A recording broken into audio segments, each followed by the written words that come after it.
Alors, bonjour tout le monde, j'espère que vous allez bien. Dès le départ, j'aimerais mentionner qu'à votre droite, vous avez un chat box qui sert évidemment à poser des questions.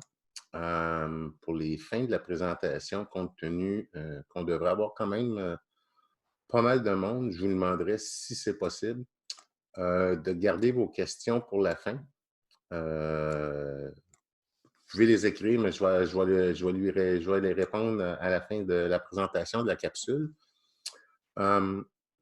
Et aussi, vous mentionnez que cette capsule-là sera disponible, je vais la rendre disponible sur le site de l'expertise pour ceux qui n'auraient pas pu y participer. Et là, je prends un peu de temps parce qu'il y a encore des gens qui joignent à nous. Alors, je les laisse rentrer.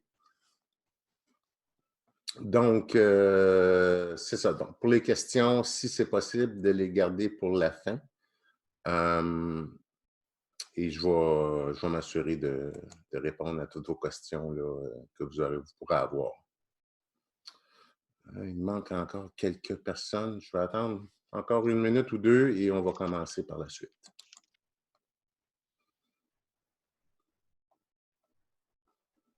Est-ce que tout le monde voit bien le PowerPoint? Juste me répondre oui dans la boîte de dialogue.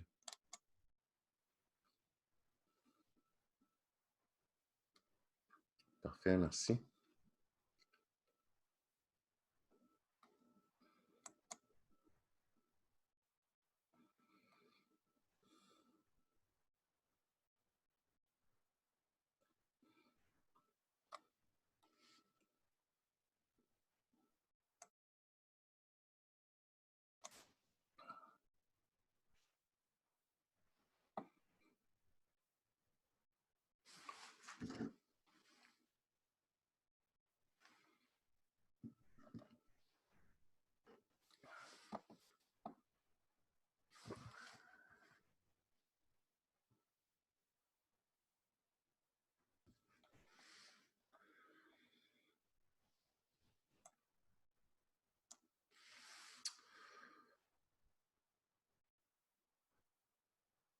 Bon, bien, on va commencer. Alors, bonjour tout le monde. Bienvenue à cette capsule sur comment mesurer le télétravail. Évidemment, le télétravail est arrivé par la force des choses avec le confinement qui a été demandé par le gouvernement. Par contre, c'est quelque chose qui est de plus en plus mis de l'avant par plusieurs entrepreneurs, par plusieurs entreprises. On va voir au cours de la capsule qu'il y a beaucoup de bienfaits au télétravail, mais il y a aussi des choses qui sont un peu plus compliquées. En tout, il y a toute la gestion de comment on peut contrôler, comment on s'assure que le travail est fait, comment on s'assure que les heures sont faites aussi. C'est une des premières préoccupations que les employeurs ont. Alors, quand on parle de télétravail, il semble y avoir deux écoles de pensée. Une qui est vraiment pour et l'autre qui est contre. Moi, je peux vous dire que par expérience, ça fait 20 ans que je travaille de la maison. Et on a tendance, c'est quelque chose qu'on va voir dans les statistiques tantôt, mais on a tendance à être beaucoup plus performant et en très peu de temps. Ce qu'on peut faire à la maison en 2 heures nous prendrait probablement 4 ou 5 heures au bureau. Dérangement, téléphone, courriel et tout ça. Donc, mais par contre, on va voir aussi que le télétravail, c'est pas nécessairement fait pour tout le monde non plus. Ça demande beaucoup, beaucoup de discipline. Alors, c'est évident que pour le gestionnaire, ça peut être quelque chose qui peut être très rentable pour lui, mais en même temps, ça peut être aussi quelque chose qui demande plus aussi parce qu'il y a un contrôle à exercer. Mais on va voir quel genre de contrôle on peut faire. Et aujourd'hui, sur le net, il y a tellement d'outils qui existent pour pouvoir en faire du télétravail et le mesurer aussi. Donc, je vais essayer dans cette capsule-là de répondre aux différentes interrogations que vous avez. Pour ceux que ça intéresserait, si vous voulez implanter le télétravail, je suis en train de monter un document là-dessus sur comment on devrait le faire selon les bonnes pratiques. Peut-être manifester le besoin associé, elle pourra me revenir là-dessus. Donc, si on commence, le télétravail, bien, votre rôle en tant que gestionnaire demande aussi de faire des suivis.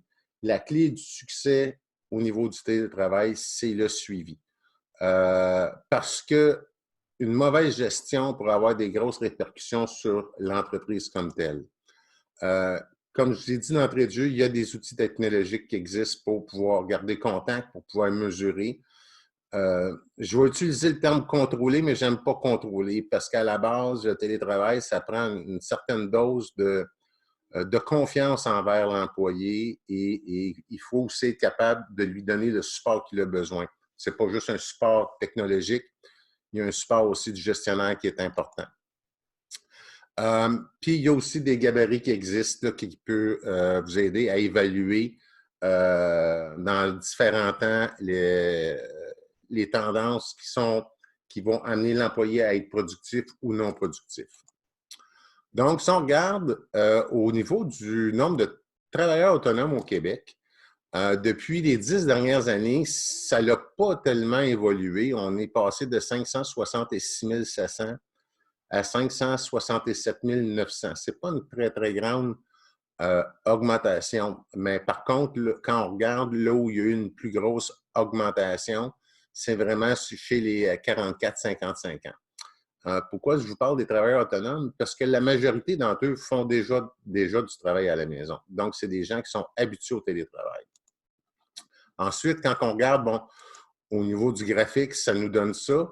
Mais quand on regarde aussi le portrait des avantages et les risques potentiels qui est relié au télétravail, ben, c'est intéressant de constater que pour l'employé, ce que ça va lui apporter, c'est évidemment un meilleur équilibre travail-vie personnelle. Et encore là, on va revenir un petit peu plus tard, parce que je suis plus ou moins d'accord avec ça, mais en théorie, c'est ce que ça devrait lui apporter. Évidemment, maximise son temps avec moins de déplacements qu'il fera. Il y a pas aussi une possibilité de trouver un emploi plus éloigné de la maison compte tenu qu'il fait du télétravail, donc il n'est pas nécessairement obligé d'être proche de son emploi. La possibilité de travailler à domicile ou en cas de maladie ou handicap, ça aussi, c'est une façon de pouvoir l'exploiter, le télétravail. Il y a évidemment la flexibilité des horaires. Ça, on va y revenir un petit peu plus tard parce que c'est quelque chose qui peut inquiéter le gestionnaire. Et aussi, ça peut accroître la motivation et la concentration et la productivité d'un individu. Ça, je vous le dis, c'est un des plus grands gains. Et aussi, ça apporte une plus grande autonomie au niveau du travail. Quand on regarde maintenant pour l'employeur, bien évidemment, une des premières conséquences, c'est l'optimisation de l'espace de travail. On utilise moins de pieds carrés. Ça favorise l'image de marque et le recrutement et la fidélisation des employés, surtout avant le 13 mars, on avait quand même une pénurie de main-d'œuvre au Québec. Ça devient de plus en plus dur de faire de la rétention d'employés. Donc, le télétravail pourrait permettre, je pense, une meilleure rétention. Ça permet aussi une plus grande productivité et une meilleure qualité du travail. Ça réduit le taux d'absentéisme et de retard. Évidemment, la personne travaille à partir de chez elle. Ça permet aussi une plus grande efficacité et une plus grande flexibilité des activités et services offerts par l'entreprise. Alors, souvent, on va utiliser dans les logiciels qui sont disponibles sur le marché, qui sont quasiment tous des logiciels cloud, on va beaucoup de parler de remoting. C'est une façon de bien mesurer aussi. Puis l'infrastructure est déjà en place pour poursuivre les activités en cas de situation de crise ou d'urgence. Bien, évidemment, on le vit aujourd'hui. Ceux qui avaient déjà du télétravail d'implanter, peut-être pas à grandeur de l'entreprise, mais qui avaient des secteurs qui le faisaient, évidemment, ils sont devenus moins vulnérables avec la crise. C'est quoi les risques potentiels? Mais pour l'employé, c'est l'isolement social. Alors, il y en a qui ont absolument besoin d'avoir des contacts et d'avoir des gens proches de eux. Donc, ça peut être un risque. Il y a une diminution de l'information et de la communication formelle et informelle. Ça aussi, on va y revenir plus tard parce que ça, c'est un danger au niveau de la communication. Quand je vous disais, il faut se rendre disponible, ben, ce n'est une des solutions pour être sûr que le télétravail fonctionne bien. Et risque de perdre des chances d'avancement. Celui-là, OK, peut-être parce qu'il est moins présent, mais en tout cas, je ne suis pas convaincu. Là. Conflit possible entre le rôle professionnel et le rôle privé, ça, c'est clair. Ça, c'est sûr que ça va arriver. À un moment donné, un empiète sur l'autre, tant que longtemps que la personne n'a pas adopté un style et un mode de travail. Alors, et aussi, bon, besoin de grandes capacités d'automotivation et de gestion du temps. Ça, c'est un des grands défis. Et le risque de travailler trop, parce qu'évidemment, compte tenu que la personne est à la maison, souvent, ils vont continuer, après même les heures normales de bureau, à travailler. Pour l'employeur, les risques potentiels, bien, le contrôle est plus délicat, notamment pour les heures travaillées. Alors, est-ce que la personne a fait 6 heures, 7 heures, 8 heures, 10 heures? On peut le mesurer, mais encore là, il y a tout le temps des moyens de contourner les différents systèmes. C'est un lien de confiance qu'il faut établir.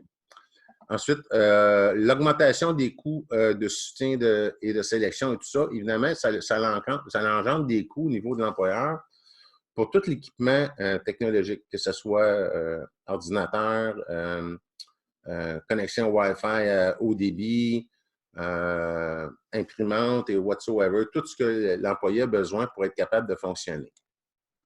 Aussi, la socialisation et l'intégration plus difficile des nouveaux employés. Je ne suis pas sûr que nécessairement le télétravail devait être offert tout de suite à un nouvel employé, à moins que cette personne-là soit déjà quelqu'un qui fait du travail de façon autonome.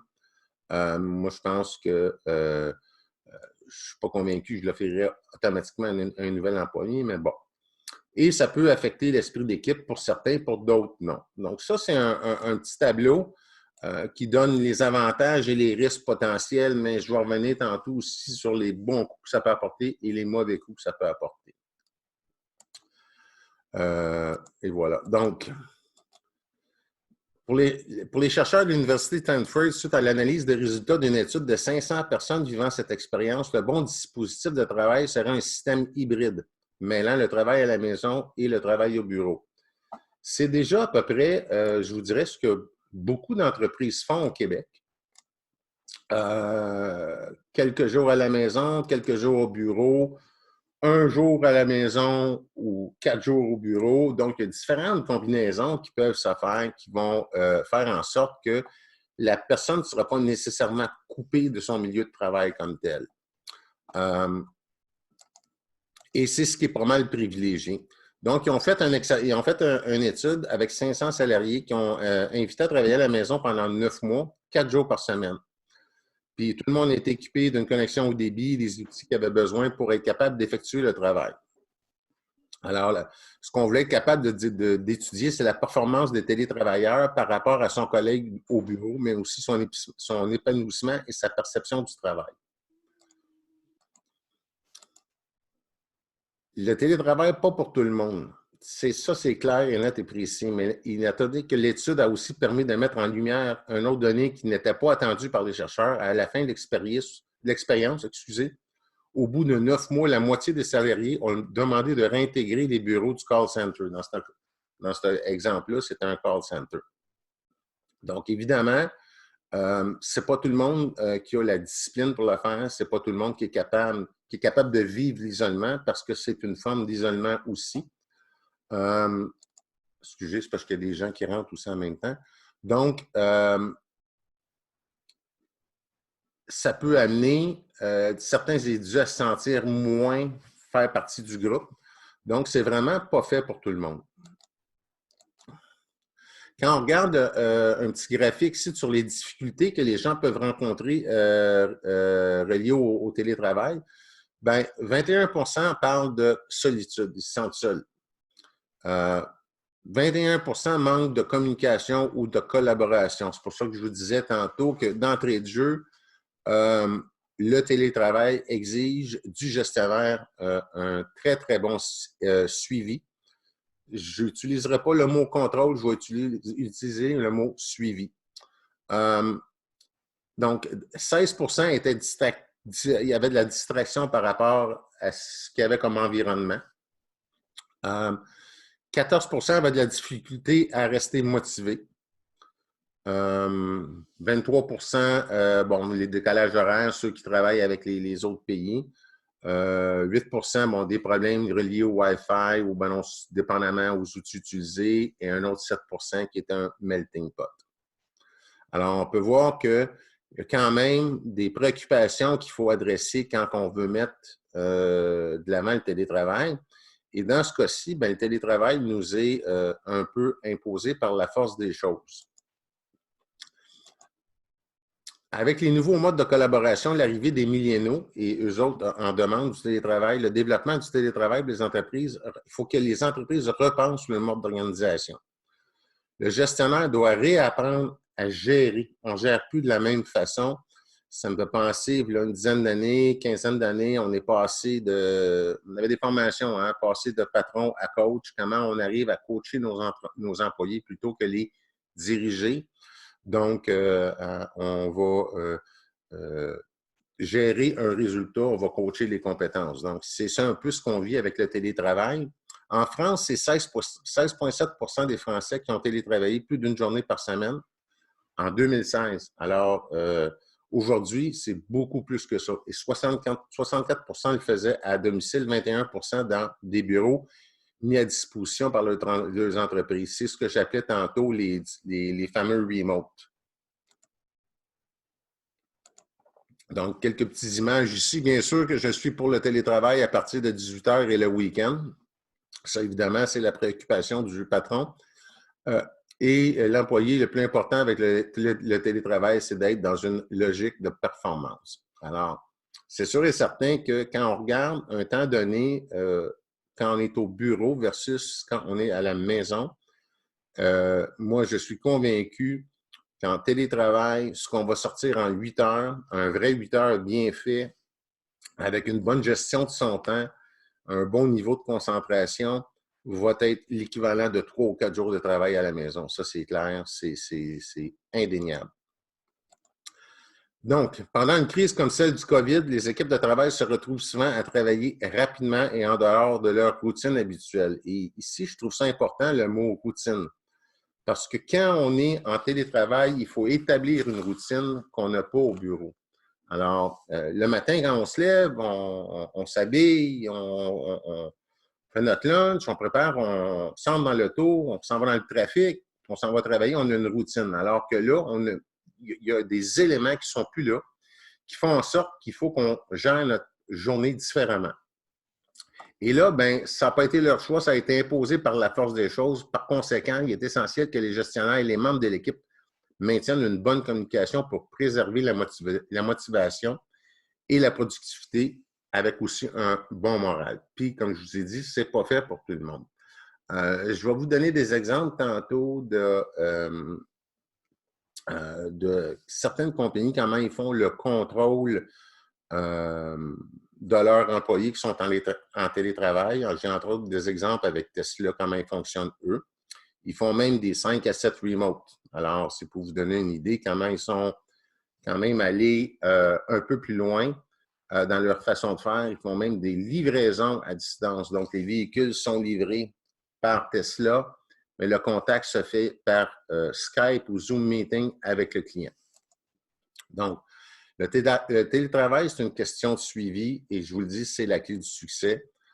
Soyez flexible, mais soyez juste. Votre rôle en tant que gestionnaire vous demande aussi de faire des suivis, de bien réfléchir à l'impact du télétravail sur votre entreprise. Déjà, il y a beaucoup d'entreprises qui vont utiliser, entre autres, Skype pour sa messagerie instantanée entre les différents travailleurs dans une même bâtisse.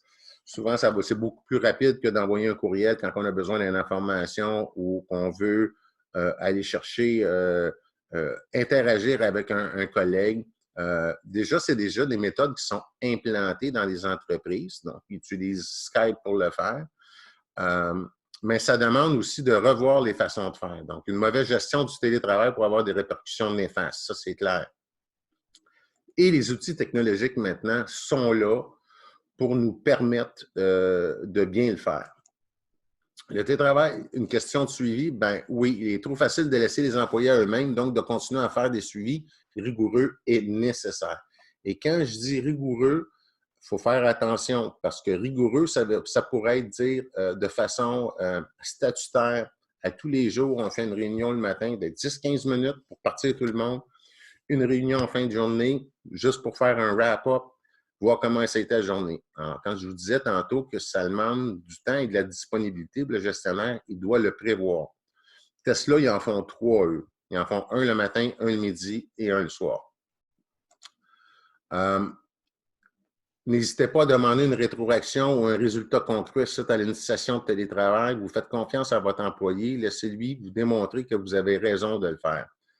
Comme je vous le disais, c'est probablement ce qui est le plus difficile à mettre en place, mais une fois qu'il est là, ce qu'on va viser à mesurer, finalement, c'est le résultat. Est-ce que le résultat est là dans le temps qui lui a été imparti pour le faire? Et est-ce qu'il a les outils? Est-ce qu'il a tout ce qu'il faut pour pouvoir le faire? Donc, il n'y a pas de gabarit ou de profil pour le type pour le télétravailleur, mais il y a des moyens d'évaluer. On pense entre autres aux différents tests de personnalité, des tests psychométriques, pourraient nous aider éventuellement si on veut implanter un télétravail à la grandeur de l'entreprise. Peut-être pas tout partout, mais là où ça peut être fait, on pourrait aller déjà déterminer qui sont les candidats qui seraient les plus susceptibles à bien réaliser le télétravail. Donc, pour réussir le télétravail, acceptez une certaine perte de contrôle. Vous n'avez pas le choix. Vous ne pouvez pas tout contrôler. Donc, il va falloir qu'il y ait une perte de contrôle qui se fasse pour pouvoir laisser le sentiment de confiance s'établir entre vous et l'employé. On passe d'un management présentiel, hein? On est là, on est côte à côte, on a besoin d'aller parler au gestionnaire. Il est à 2 bureaux, il est à 3 bureaux. Maintenant, on n'est plus à la même place. Ce qui va supposer ou ce qui devrait supposer une autonomie accrue pour le salarié, doublée parfois d'un sentiment de perte de contrôle du gestionnaire. Et ça, c'est normal, tout le monde le vit.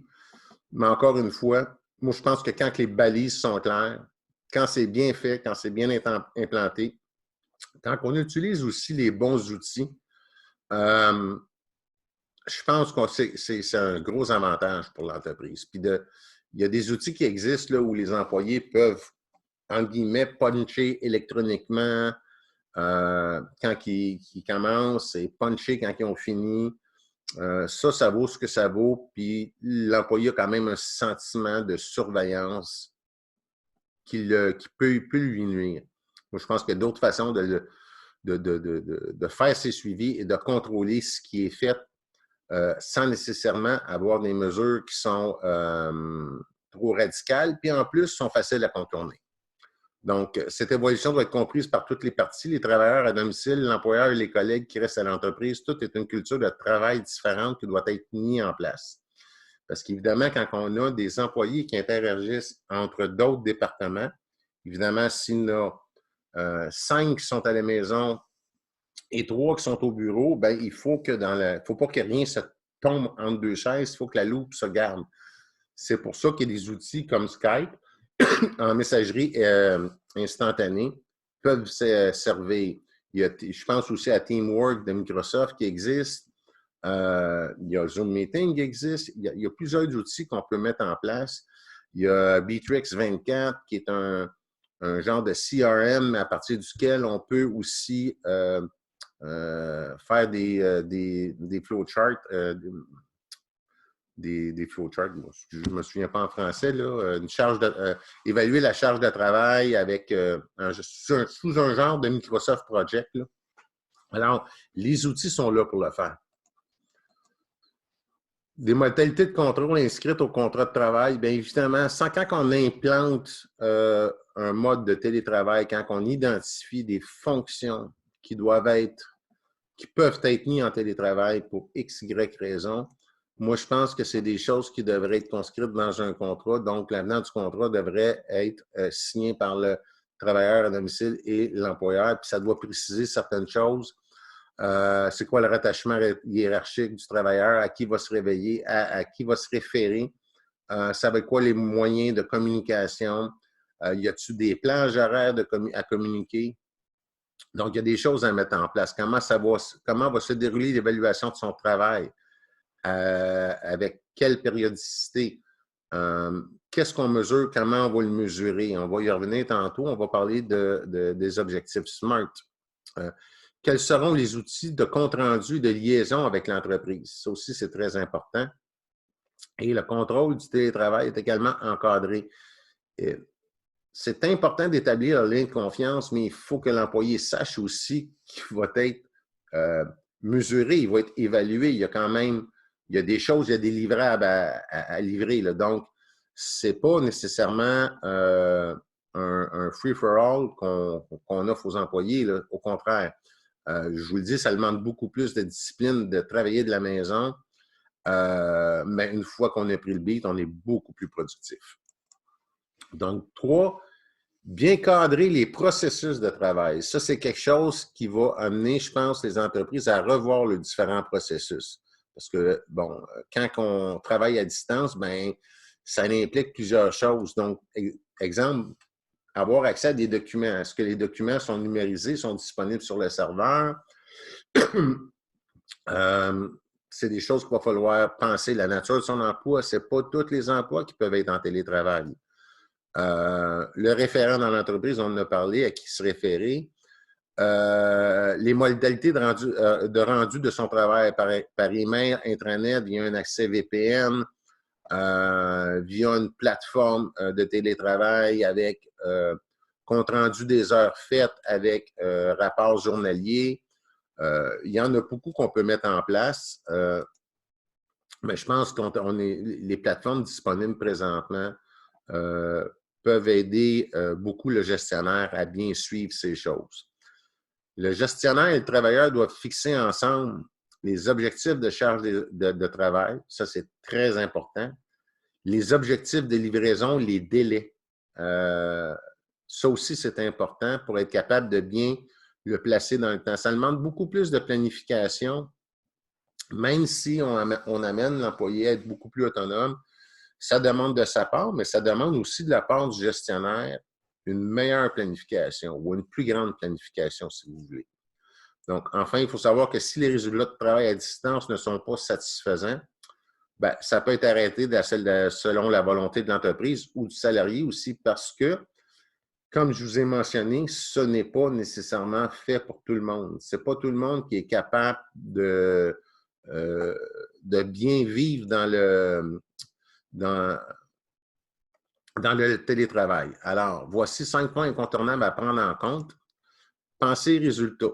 La problématique du travail, c'est que le gestionnaire doit passer du temps de management basé sur le contrôle des tâches ou des horaires à un management qui repose sur la confiance. Il doit renoncer à contrôler et à se consacrer à la mesure des résultats attendus. D'où l'importance d'avoir des objectifs qui sont SMART, donc spécifiques, mesurables, atteignables, réalistes et temporels. On va y revenir tantôt, mais ça, c'est la base. Il faut fixer des objectifs réguliers, hein? On vient d'en parler, SMART.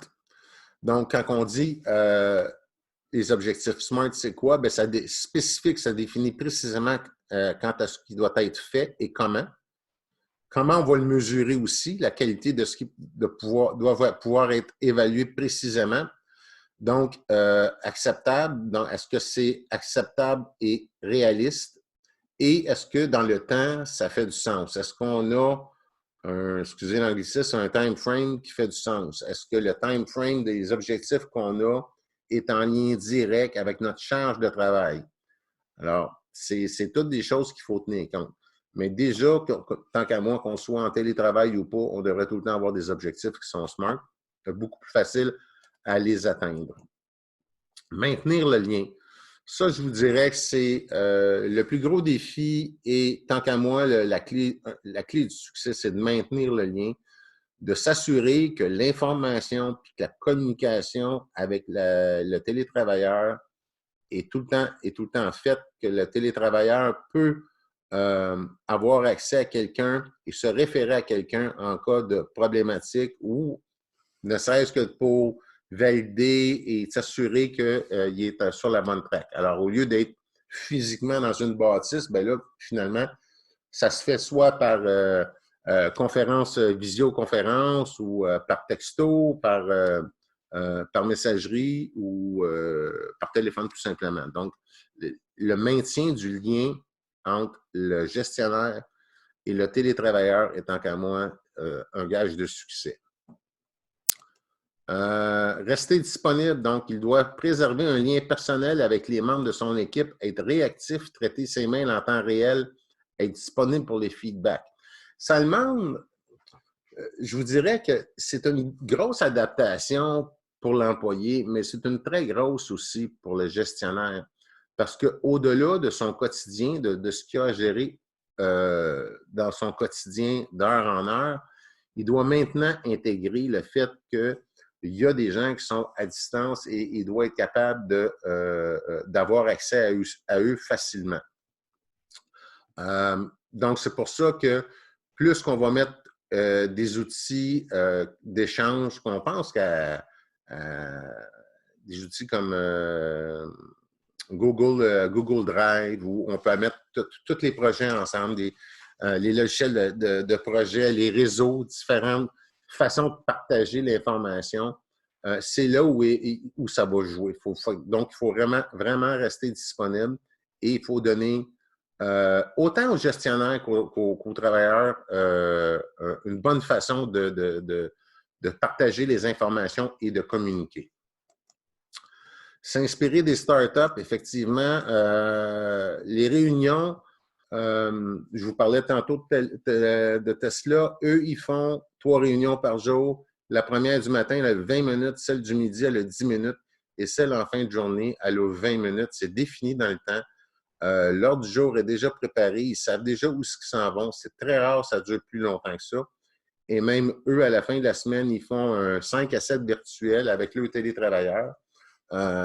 Pour revenir sur les différentes difficultés qu'ils ont eues durant la semaine, ne serait-ce qu'avoir accès à de l'information, de la documentation, des problèmes de communication, d'envoi de documents, de signature, parce que là, ça l'amène un virage aussi avec tout ce qui est signature électronique. Donc, c'est plus nécessairement signé sur papier, mais c'est une signature électronique. Ce n'est pas encore mis de l'avant partout. Donc, c'est très important de bien évaluer le temps qu'on a besoin en réunion. Et c'est vrai pour des réunions physiques, présentielles, mais c'est encore plus vrai, je pense, dans les réunions qu'on veut faire au niveau de nos télétravailleurs. Donc, il faut vraiment être très structuré. Donc, pendant une crise comme celle du COVID, les équipes de travail se retrouvent souvent à travailler rapidement et en dehors de leur routine habituelle. Il est par conséquent essentiel pour les gestionnaires et les membres de l'équipe maintiennent une bonne communication pour préserver la motivation, la productivité et un bon moral. Comme je vous disais tantôt, moi je mettrais les rencontres là, minimalement 2. Statutaire à tous les jours, à moins d'avis contraire, les réunions ont lieu. Souvent, tu prévois 15, mais ça en prend 10, tant mieux. Mais il faut que la communication soit là et il faut que les télétravailleurs soient conscients qu'ils ont accès à l'information. Bon, les bons côtés du télétravail, sont quand même nombreux. Ça permet d'abord la flexibilité dans l'organisation du travail. Et ça permet aussi au télétravailleur d'être maître de son temps. Alors, maître de son temps, ça ne veut pas dire qu'il fait ce qu'il veut quand il veut. Mais par contre, il peut mieux gérer son temps. Ça donne une marge de manœuvre qui apporte un sérieux coup de pouce à un meilleur équilibre entre la vie professionnelle et la vie privée. On a juste à penser à la folie le matin, vite, les enfants à la garderie, vite dans le trafic. Donc, on élimine certaines problématiques. Réduction du temps de déplacement entre la maison et le bureau. Ça donne plus de temps pour le travail, pour la famille et pour les activités personnelles. D'ailleurs, c'est prouvé avant même que le télétravail soit de plus en plus accessible et mis de l'avant.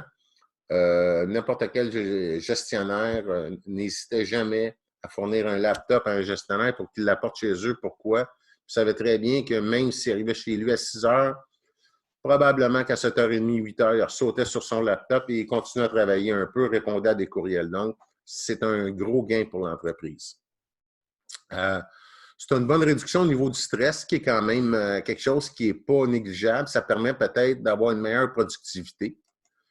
En France, un coup de sonde a révélé que 84% des salariés estimaient que leur productivité était à la hausse depuis qu'ils sont devenus des télétravailleurs. Alors, quand même, c'est pas rien.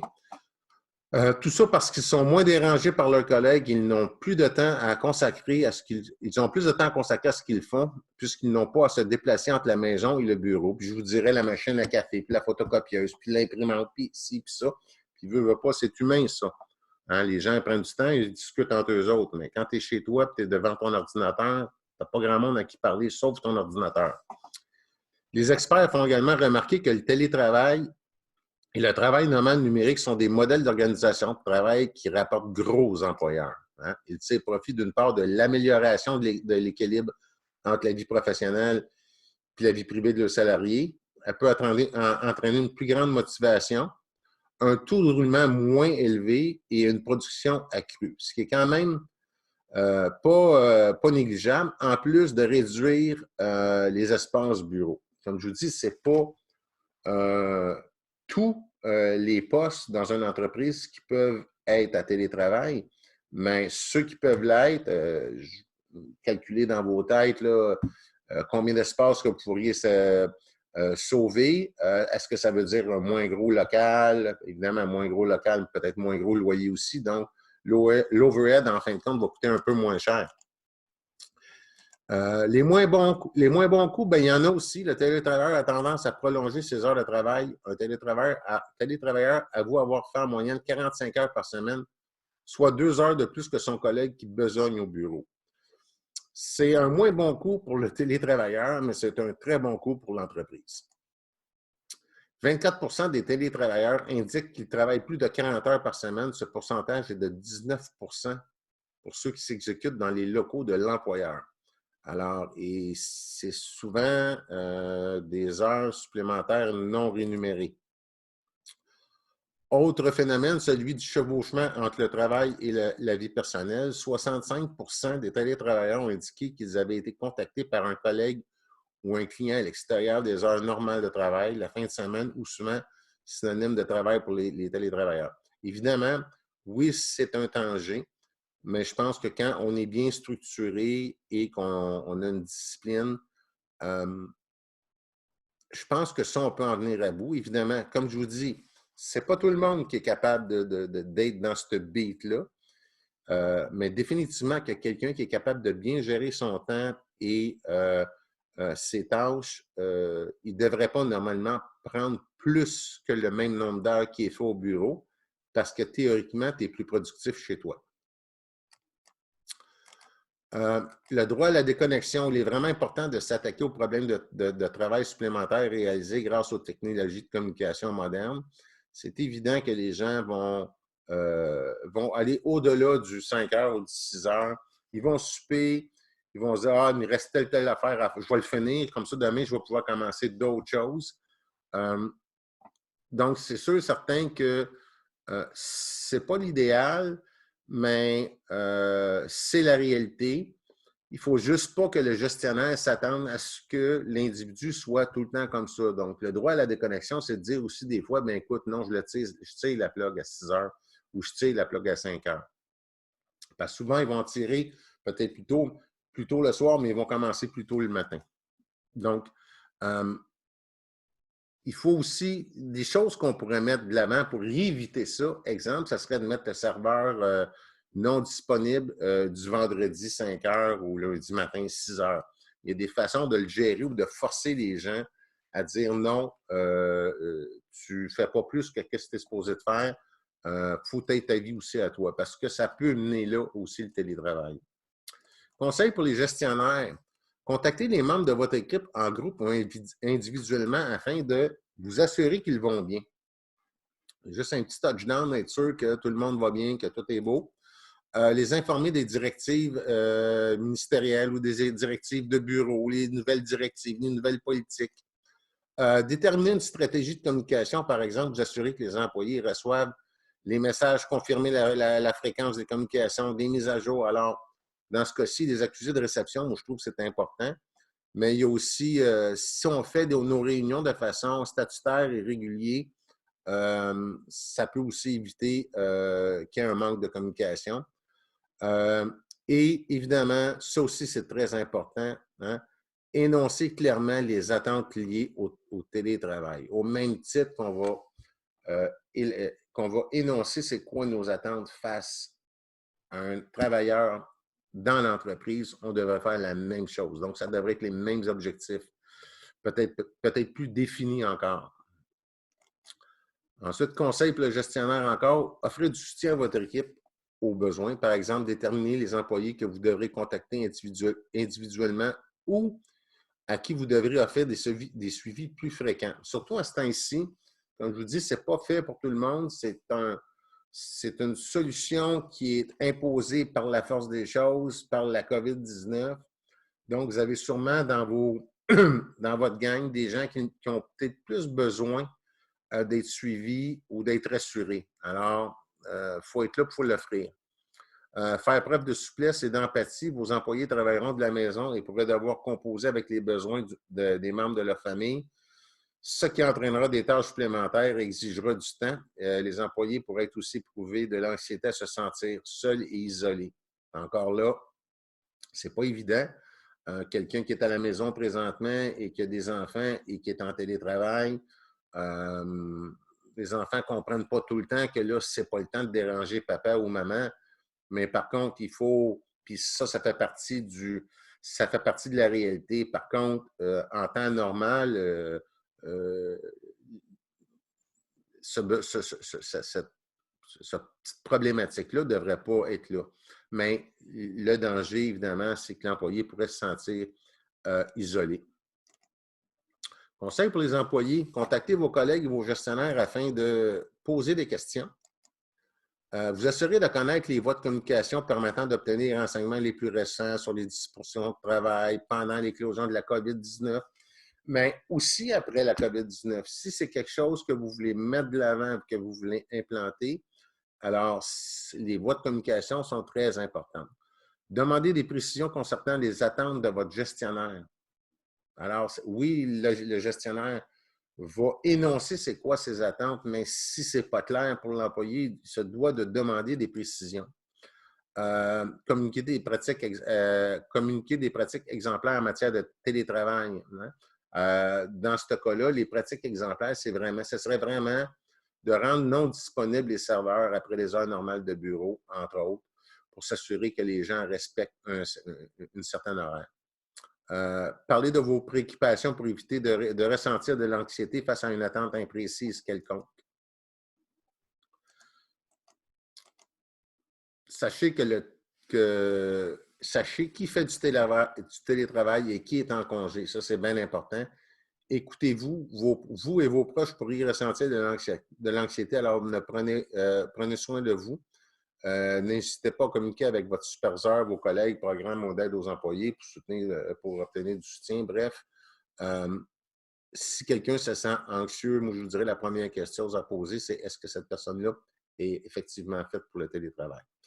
Donc, ça fait le tour un peu de ce que je voulais vous présenter aujourd'hui. Cette présentation-là va être rendue disponible. Je vais vous la faire suivre par courriel. Aussi, je vais prendre là, vos questions. J'en ai une ici. Alors, que pensez-vous des gestionnaires en télétravail? J'entends régulièrement que les gestionnaires doivent être présents au bureau. Moins de déplacement égale protection de l'environnement.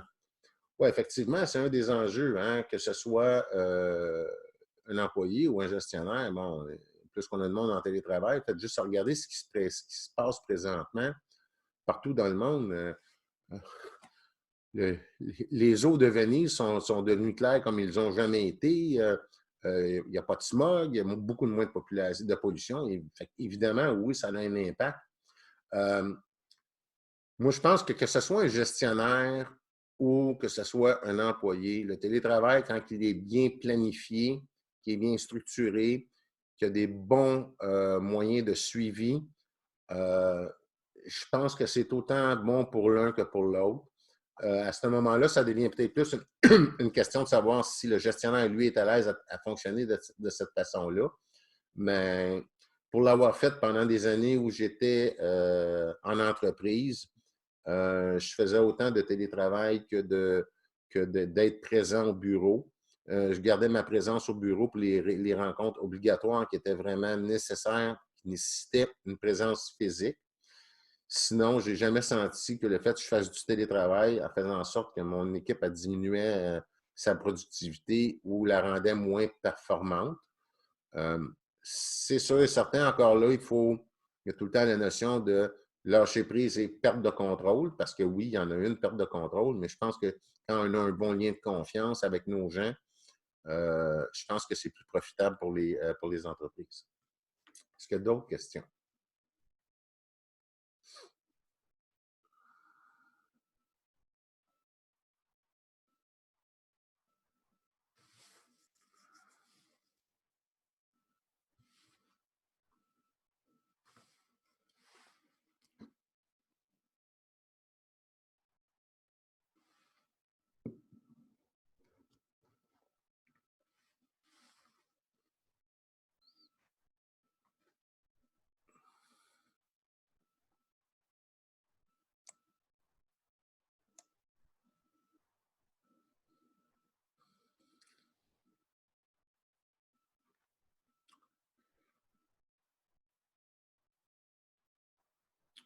Très bonne question. Selon vous, en quoi le télétravail de façon hybride serait à privilégier?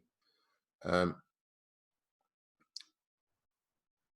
moi, je pense qu'un télétravailleur devrait être mis en situation hybride, puis peu importe le télétravailleur, euh, du moins pour une certaine période de temps, pour l'amener à éventuellement peut-être être à 100% chez lui. Posez-vous la question, est-ce que la présence de cet employé-là est essentielle au bureau? Est-ce que le fait qu'il ne soit pas là nuit à la productivité de l'équipe?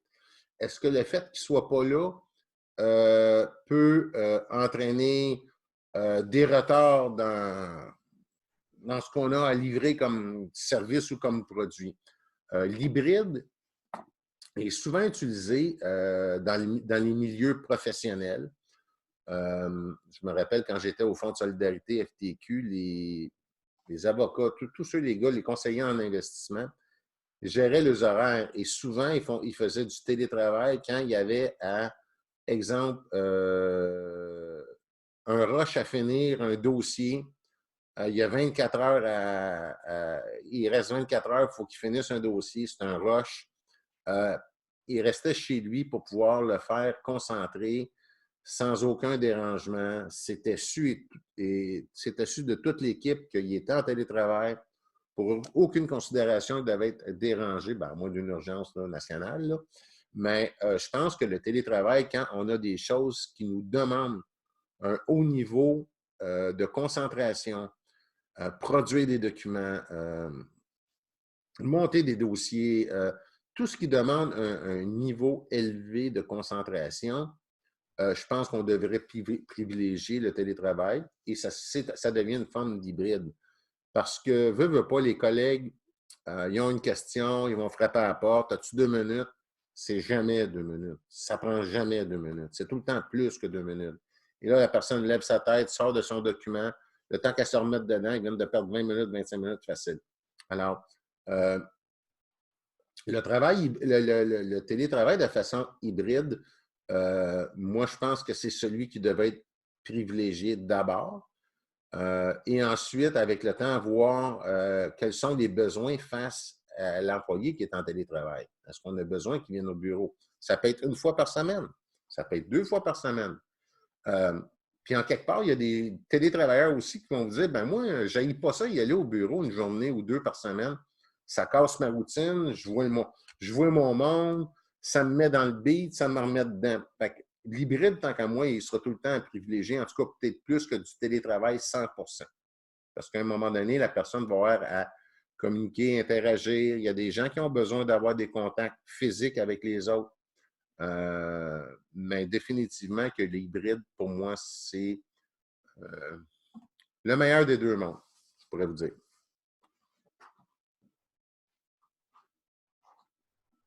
D'autres questions?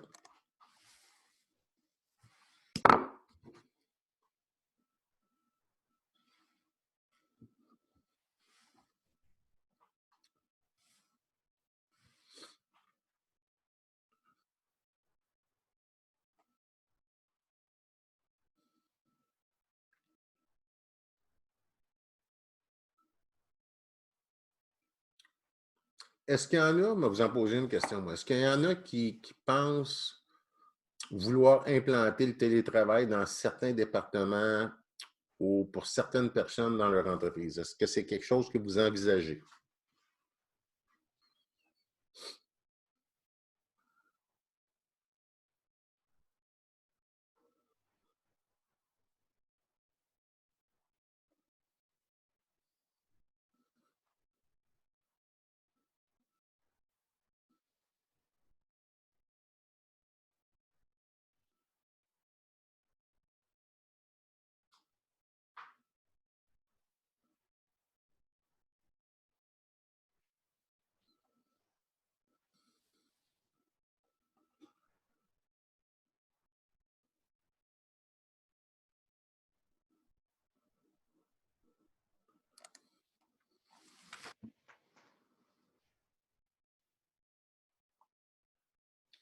OK, évidemment, c'est sûr et certain que la COVID-19 a changé complètement la game, a changé la game pour toutes les entreprises, mais je pense que ça va changer la game de beaucoup, beaucoup, beaucoup, beaucoup de choses. Puis, il ne faut pas se leurrer, là, même si on parle de déconfinement, écoutez, une deuxième vague est loin d'être impossible à l'automne. On n'a pas encore de vaccin. Il n'y aura pas de vaccin avant un 12 à 18 mois. Je pense que ça va devenir, avec la distanciation sociale, euh, je pense que le télétravail doit rester, en tout cas pour ceux qui peuvent le faire. Et si vous devez l'implanter, euh, soyez sûr que votre politique est claire et bien, que vous encadrez bien le travail pour pas que le télétravailleur se sente abandonné ou sente qu'il n'y a pas de support. C'est bien, bien important que euh, on lui fournisse les outils et le support qu'il a besoin pour être capable d'effectuer son travail. Ce qui veut dire aussi vous rendre disponible. Et aussi, comme je l'ai mentionné un peu plus tôt, il y a beaucoup, beaucoup, si vous faites une petite recherche sur Google, vous allez voir que si vous marquez plateforme télétravail, là, il y en a une panoplie. Là. Celle que j'ai trouvée qui était la meilleure, c'est une plateforme française. Je ne me souviens pas du nom. Là. Oui, c'était InCall, je pense. C'est celle qui regroupait, en tout cas, le plus d'outils, tableau de bord, gestion de projet, gestion des tâches, avec le calendrier, euh, les, euh, les jalons, donc avec les objectifs, puis où tu es rendu dans ton objectif. Il y en a. La plupart, c'est des montants forfaitaires par mois que vous devez payer. Là. Ça dépend des entreprises, là, mais donc c'est disponible. Vous pouvez le faire. Euh, puis c'est des outils, je pense, qui sont nécessaires.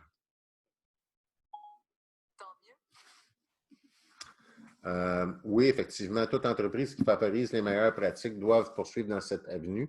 Écoutez, on vient de se rendre compte là, en mars 2020 que finalement, on est très, très, très, très, très vulnérable. puis que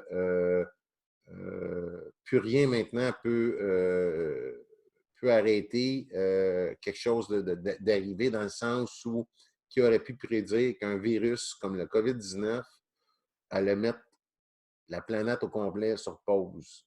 C'est un wake-up call. Qui c'est qui nous dit qu'il n'y aura pas d'autres virus, qu'il n'y aura pas d'autres mutations, qu'il n'arrivera pas d'autres choses, où on ne peut plus maintenant ignorer ce genre d'événement-là. Ça me rappelle quand il est arrivé 911 à New York. À ce moment-là, j'étais au fond et ça nous a amené à mettre des mesures d'urgence en place, de dire demain matin, il arrive un événement comme ça, il faut qu'on ait des locaux pour se relocaliser, ça prend des bureaux, ça prend ci, ça prend ça, il faut bien faire. Bon, alors, ça a changé complètement la façon de voir les choses. Mais bon, je pense qu'on ne peut plus faire fi des événements comme ça. Et oui, ça va nous emmener à changer nos façons de faire. D'autres questions?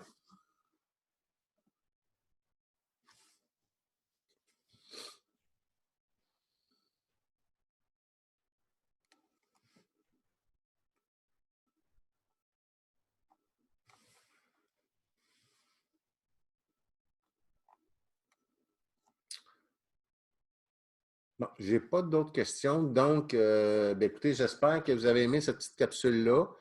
Évidemment, c'est un 45-50 minutes là, où je condense beaucoup d'informations rapidement. J'ai essayé d'y aller au plus essentiel et surtout vous donner des trucs pour éviter les différents pièges du télétravail, autant pour les gestionnaires que pour les employés. Tous ceux qui étaient inscrits, je vais vous faire parvenir le PowerPoint. Et aussi, je vais voir avec ceci comment on peut rendre la vidéo, parce que je l'ai enregistrée, disponible. Soit je le mettrai sur ma chaîne YouTube ou bien l'expertise le mettra sur son site, mais on vous reviendra là-dessus, on va vous tenir au courant. Alors, je vous remercie tout le monde. Vous avez été une belle gang, une grosse gang, surtout on était 24, je pense, aujourd'hui. Et je vous souhaite bonne chance, lâchez pas, puis on dirait... le PM Legault, ça va bien aller et je vous fais suivre la documentation dans les prochaines minutes. Alors, merci tout le monde et bonne journée.